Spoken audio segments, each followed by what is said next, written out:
يا أهلا بيكم. تخيلوا معايا كده، تكسبوا أكبر بطولة في قارتكم والبلد كلها تحتفل في الشوارع، وفجأة بقرار على ورق اللقب يتسحب منكم. دي مش قصة من فيلم خيال علمي، لأ، دي الحكاية الصادمة بتاعت كأس الأمم الإفريقية 2025. وهو ده السؤال اللي بجد محير. ازاي يعني فرحة ملايين تتحول في غمضة عين لكابوس؟ ايه اللي ممكن يحصل ورا الكواليس يخلي نتيجة ماتش العالم كله شافه تتغير بالشكل ده؟ تعالوا نحاول نفهم القصة دي ونلاقي إجابات. طيب، عشان نفهم الحكاية دي من كل جوانبها هنتكلم عن الكاس اتسرق ولا لأ، هنشوف انتصار السنغال في الملعب كان عامل ازاي، وبعدين ندخل في قصة الاستئناف المثير للجدل ده وعاصفة الاتهامات اللي حصلت بعده، وفي الآخر هنشوف ايه اللي هيحصل بعد كده. يلا بينا نبدأ. وعشان نحس بحجم الصدمة صح، احنا مش هنبدأ الحكاية من أولها، لا، احنا هنبدأ من الآخر، من القرار اللي قلب كل حاجة رأسا على عقب. يعني الموضوع مش مجرد غرامة مالية وخلاص، لا، احنا بنتكلم هنا عن سحب لقب بطولة قارية رسمية. السنغال اللي الدنيا كلها شافتها وهي بترفع الكاس وبتحتفل، فجأة كده تاني يوم الصبح تصحى تلاقي نفسها مش هي البطل. متخيلين حجم الصدمة عامل ازاي؟ طيب، عشان نفهم الصدمة دي جت منين، لازم نرجع بالزمن لورا كام يوم ونشوف ايه اللي حصل على أرض الملعب قدام عيون العالم كله، قدام الكاميرات والجماهير. اللقطة كانت في كل حتة. السنغال بتكسب المغرب في النهائي وعلى أرض المغرب كمان. لعيبة بتبكي من الفرحة وهي بترفع الكاس، هتافات الجماهير اللي مالية الاستاد، وبعدها الكرنفال الكبير في شوارع ديكار والأتوبيس المكشوف بيستقبل الأبطال. قصة كروية من اللي بيحبوها الجماهير، أو على الأقل ده اللي كان العالم كله فاكره. ولكن هنا بالظبط القصة خدت لفة تانية خالص. المعركة اتنقلت من المستطيل الأخضر من الملعب للمكاتب واللجان والورق. اللي حصل بعد كده كان أشبه بحرب ورق.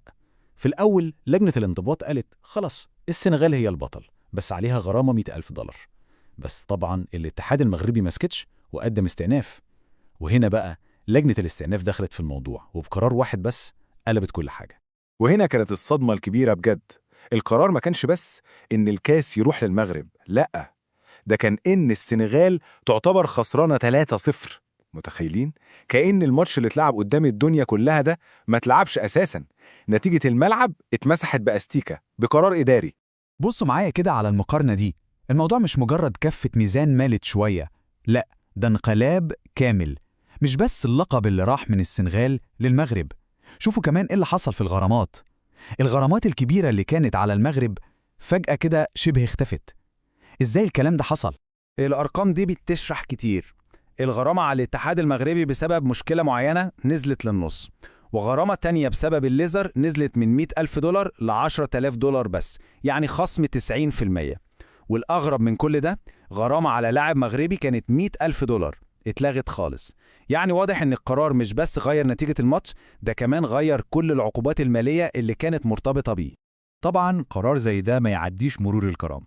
ده كان عامل زي قنبلة انفجرت في وش عالم الكورة كله. ردود الأفعال جت من كل حتة في العالم، وكلها كانت غاضبة جدا. نبدأ بساديو ماني، النجم الكبير بتاع السنغال، واحد من أهم لاعبي العالم. ماني لخص الموقف كله في جملة واحدة، قال أهلا بأي حد عاوز ياخد صورة مع الكاس، بس ده هيحصل جوه السنغال وبس. الكلام ده فيه تحدي وإصرار على إن الكاس ده ملكهم ومكانه في السنغال ومش هيطلع منها. وهنا بقى الموضوع كبر وطلع من مستوى اللاعبين ووصل للمسؤولين.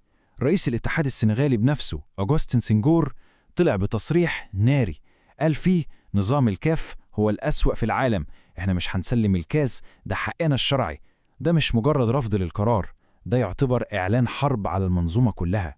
والصدى ما كانش جوه أفريقيا وبس، الصحافة العالمية دخلت على الخط.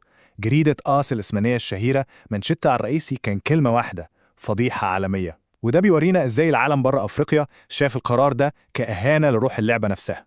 يعني احنا دلوقتي قدام أزمة مفتوحة على كل الاحتمالات. السنغال رافضة تسلم والعالم كله بيتفرج ومستني.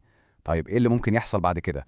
السنغال واضح إنها مش بتهزر خالص. خطواتهم اللي جاية واضحة ومحددة. أولاً، رفض تسليم الكاس بشكل رسمي.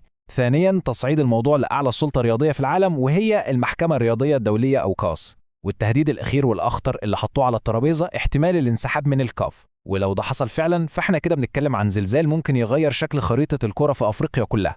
واضح إن القصة دي لسه ليها فصول تانية كتير. وفي الآخر القصة دي كلها بتسيبنا قدام سؤال مهم ومقلق جدا. هل اللي شفناه ده مجرد غلطة؟ مجرد أزمة وهتعدي؟ ولا دي مجرد قمة جبل الجليد اللي بيكشف عن مشاكل أعمق بكتير في طريقة إدارة اللعبة اللي كلنا بنحبها؟ ده سؤال إجابته ممكن تحدد مستقبل الكورة مش بس في أفريقيا، لكن في العالم كله.